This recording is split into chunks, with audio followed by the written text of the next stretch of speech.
Hi, this is Narayana. Welcome to my channel. ఈరోజు చెప్పబోయే topic ఏంటంటే ఇంపీరికల్ ఫార్ములా, మాలిక్యులర్ ఫార్ములా అనమాట. Okay, empirical formula, molecular formula. Already ఈ రెండు టాపిక్స్ రావాలి అంటే మనం ముందు పార్ట్లో రెండు విషయాలు నేర్చుకోవాలని చెప్పాం. ఏంటి? Atomic mass and atomic number. ఓకేనా? Atomic mass and atomic number ఈ రెండు వస్తే ఆల్మోస్ట్ ఇది మనకి చాలా క్లియర్గా అర్థమవుతుంది అనమాట. ఓకే, ఇక్కడ మనకి ఇంపీరికల్ ఫార్ములా, మాలిక్యులర్ ఫార్ములా అబ్జర్వేషన్ చేసినట్లయితే ఇంపీరికల్ ఫార్ములా ఈజీగా మనము క్యాలిక్యులేషన్ చేయొచ్చు అనమాట. ఇది వస్తేనే మాలిక్యులర్ ఫార్ములా క్యాలిక్యులేషన్ చేయొచ్చు. ఓకేనా? ఎలా అంటే మాలిక్యులర్ ఫార్ములా మనం క్యాలిక్యులేట్ చేయాలి అంటే మనకి n ఇంటూ ఇంపీరికల్ ఫార్ములా కావాలి. సో ఇంపీరికల్ ఫార్ములా క్యాలిక్యులేట్ చేస్తేనే nకి మల్టిఫికేషన్ చేస్తే మాలిక్యులర్ ఫార్ములా మనకి ఈజీగా కన్సిడర్ చేయొచ్చు. అయితే మనకి ఇక్కడ n అంటే ఏంటంటే n is equal to molecular weight by empirical formula weight. అంటే మాలిక్యులర్ వెయిట్ అంటే వాడు సమ్లో దీని యొక్క వెయిట్ ఇస్తాడు. ఓకే, సో మాలిక్యులర్ వెయిట్ అనేది ఇస్తాడు అనమాట వాడు. ఓకే, తర్వాత ఇంపీరికల్ ఫార్ములా వెయిట్ అంటే మనం ఇంపీరికల్ ఫార్ములా ఆల్రెడీ మనం క్యాలిక్యులేట్ చేస్తాం. క్యాలిక్యులేట్ చేసిన తర్వాత దాని యొక్క వెయిట్ మనం క్యాలిక్యులేషన్ చేయాలి. ఓకే, సో వాడు సమ్లో ఇచ్చిన వాల్యూ వెయిట్ బై మనకి ఇంపీరికల్ ఫార్ములా ప్రకారం వచ్చిన వెయిట్ అనమాట. ఈ రెండు మనము ఏం చేయాలి? డివైడ్ చేసినట్లయితే n వాల్యూ మనము క్యాలిక్యులేషన్ చేయొచ్చు. ఓకేనా? అర్థమవుతుందా? అది ఒక ఎగ్జాంపుల్ చెప్తే మీకు క్లారిటీ ఉంటుంది. ఫస్ట్ ఆఫ్ ఆల్ మనకి మాలిక్యులర్ ఫార్ములా తర్వాత క్యాలిక్యులేట్ చేద్దాం. ఫస్ట్ ఇంపీరికల్ ఫార్ములా క్యాలిక్యులేట్ చేద్దాం. దీన్ని EFతో ఇండికేట్ చేస్తాం షార్ట్ కట్లో. EF. ఓకే, ఇంపీరికల్ ఫార్ములా అని అర్థం. ఒక సమ్ ఇస్తాం చూడండి. కార్బన్ యొక్క కాంపోజిషన్ చూడండి ఒకసారి. 10.06%, హైడ్రోజన్ 0.84%, క్లోరిన్ 89.1%. దీనికి ఇప్పుడు ఇంపీరికల్ ఫార్ములా క్యాలిక్యులేట్ చేయమని చెప్తున్నాడు. ఫస్ట్ ఎప్పుడైనా గుర్తుపెట్టుకోండి, ఇంపీరికల్ ఫార్ములా కానీ మాలిక్యులర్ ఫార్ములా కానీ ఈ రెండింటిలో ఏది క్యాలిక్యులేట్ చేయమని చెప్పినా ఇంపీరికల్ ఫార్ములా ఫస్ట్ ఖచ్చితంగా క్యాలిక్యులేషన్ చేయాలి. ఇది చేస్తేనే ఇది మనం కట్టగలము. ఓకేనా? సో ఈ ఇంపీరికల్ ఫార్ములా ఎలా క్యాలిక్యులేట్ చేయాలంటే ఈజీగా రెండు స్టెప్ల్లో మీకు క్లారిటీ ఇస్తానమ్మా. రెండు స్టెప్లు. స్టెప్ 1 ఏంటంటే వాడిచ్చిన కాంపోజిషన్ యొక్క వాల్యూస్ ఉన్నాయి చూడండి, అవి ఫస్ట్ పైన వేసుకోవాలి. దాని కింద దేంతో డివైడ్ చేయాలి అంటే ఈ కార్బన్ యొక్క ఓకేనా అటామిక్ మాస్ ఎంత 12, దాంతో డివైడ్ చేయాలి. ఓకేనా? సో దీని యొక్క కాంపోజిషన్ వాల్యూ వేసుకున్నాం. ఈ హైడ్రోజన్ యొక్క ఓకేనా అటామిక్ మాస్ ఎంత 1, దాంతో డివైడ్ చేయాలి. నెక్స్ట్ క్లోరిన్ యొక్క కాంపోజిషన్ వాల్యూ 89.1 బై క్లోరిన్ యొక్క అటామిక్ మాస్ ఎంత ఓకేనా 35.5, దాంతో డివైడ్ చేయాలి. డివైడ్ చేయగా మనకు వచ్చిన వాల్యూస్ చూడండి ఒకసారి. డివైడ్ చేయగా ఈ రెండు క్యాన్సిల్ చేస్తే 0.84 వస్తుంది.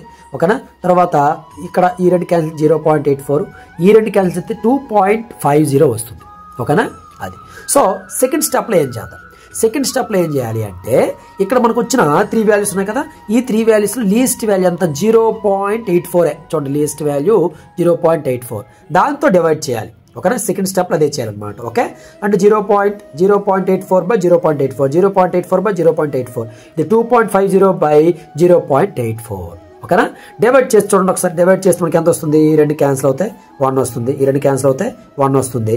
ఇక్కడ 0.84 ఓకేనా 2.50 క్యాన్సిల్ చేస్తే 3 వస్తుంది అనమాట. ఓకే, అంటే ఈ వాల్యూ ఈ వచ్చిన 1 వాల్యూ అనేది దేనికి సంబంధించింది?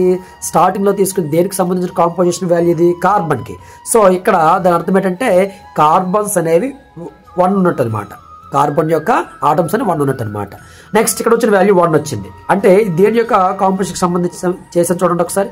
దేనికి సంబంధించి? హైడ్రోజన్ సంబంధించి కదా, కాబట్టి ఇక్కడ హైడ్రోజన్ యొక్క ఆటమ్స్ అనేవి 1 ఉన్నట్టు అనమాట. ఓకే, నెక్స్ట్ ఇది ఇక్కడ చూసుకుంటే 3 వచ్చింది వాల్యూ. అంటే క్లోరిన్స్ అనేవి 3 ఆటమ్స్ అనేవి ఉన్నాయని అర్థం వస్తుంది అనమాట. టోటల్గా ఇవన్నీ ఒక దగ్గర తీసి రాసుకున్నట్లయితే ఇదే ఇంపీరికల్ ఫార్ములా అవుతుంది. సో ఈ F ఈజ్ ఈక్వల్ టు ఇక్కడ 1 వచ్చింది కాబట్టి C1 అని రాసుకోవాలి. ఇక్కడ 1 వచ్చింది కాబట్టి H1 అని రాసుకోవాలి. ఇక్కడ 3 వచ్చే కదా క్లోరిన్, సార్ Cl3 అని రాసుకోవాలి. ఓకేనా? సో ఇదే మనకి ఏంటమ్మా ఇంపీరికల్ ఫార్ములా. ఫస్ట్ స్టెప్లో ఏం చేసాం? ఫస్ట్ స్టెప్లో ఓకేనా వాడు ఇచ్చిన composition values by atomic masses అనమాట. ఆ ఎలిమెంట్స్ యొక్క అటామిక్ మాసెస్ అనే వేసి క్యాలిక్యులేషన్ చేస్తే ఫస్ట్ స్టెప్లో మనకు కొన్ని వాల్యూస్ వస్తాయి. ఆ వాల్యూస్లో లోయెస్ట్ వాల్యూ ఓకేనా చిన్న వాల్యూ ఏదైతే ఉంటుందో ఆ వాల్యూస్ మళ్ళీ ఏం చేయాలి? డివైడ్ చేయాలన్నమాట. డివైడ్ చేస్తే మనకి ఏమొస్తుంది? ఓకేనా ఒక పర్టికులర్ వాల్యూస్ అనేవి వస్తాయి అనమాట. పర్టికులర్ వాల్యూస్ అనేవి వస్తాయి అనమాట. ఓకే, సో ఆ వాల్యూసే మనకి ఫస్ట్ తీసుకున్న ఈ ఎలిమెంట్ యొక్క వాల్యూస్ అనమాట.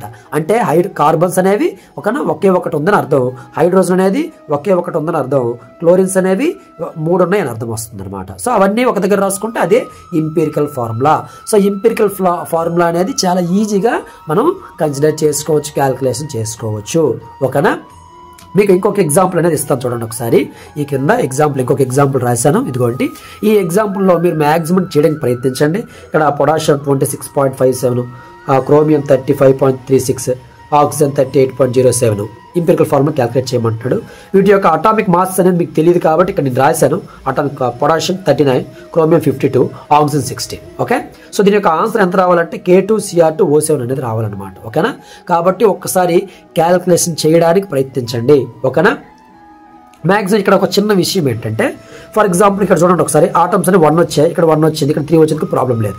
కొన్నిసార్లు ఇక్కడ ఆటమ్ వాల్యూ 1.01 ఎంత వచ్చింది అనుకోండి, పర్లేదు, ఈ వాల్యూ నెగ్లెక్ట్ చేయొచ్చు అనమాట. అంటే 1 తీసుకోవచ్చు అనమాట. ఒకవేళ 1.02, ఒక 1.1, నియర్లీ 1.1, 1.2 వచ్చినా సరే 1 తీసుకోండి. ఓకే, ఒకవేళ సార్ 1.5 వచ్చింది సెంటర్లో, అంటే 1కి 3కి మధ్యలో 1.5 వచ్చింది అనుకోండి.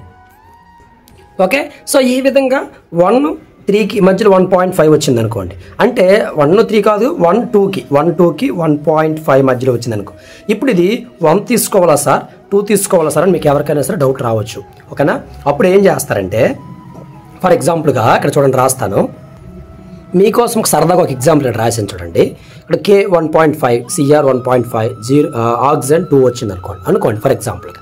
ఇప్పుడు మెషర్ ఎలా దీన్ని కన్సిడర్ చేయాలి, ఎలా మెషర్ రాసుకోవాలంటే, ఇక్కడ ఈ వాల్యూ మొత్తానికి 2 చేత మల్టిఫికేషన్ చేసేయండి. ఒక 2 చేత మల్టిఫికేషన్ చేసింది. ఇలా 1.5 ఇలా ఉంటే 2.5, 3.5 ఇలా వచ్చినట్లయితే 1.5కి ఒక 2.5 కానీ 3.5 కానీ ఇలా వచ్చినప్పుడు 2 చేత మల్టిఫికేషన్ చేస్తే అది నార్మల్ వాల్యూస్కి మారిపోద్ది అనమాట, డెసిబల్స్ లేకుండా. అంటే ఏమవుద్ది, K 3 అవుతుంది, Cr 3 అవుతుంది, 2 2 4. ఓకేనా, ఇలా అవుతుంది అనమాట. సో ఇలా మనం నార్మల్ వాల్యూస్ వచ్చినట్టు చూసుకోవాలి కానీ ఇలా పాయింట్స్లో వచ్చేటట్లు చూసుకోకూడదు అనమాట. ఓకేనా, ఒకవేళ 1.2, 1.1 వస్తే నియర్లీ 1 తీసుకోండి, తప్పులేదు. మరి 1.9 వస్తే దీని దగ్గరగా ఉన్న వాల్యూ 2 వాల్యూ కాబట్టి 2 తీసుకోండి, తప్పులేదు.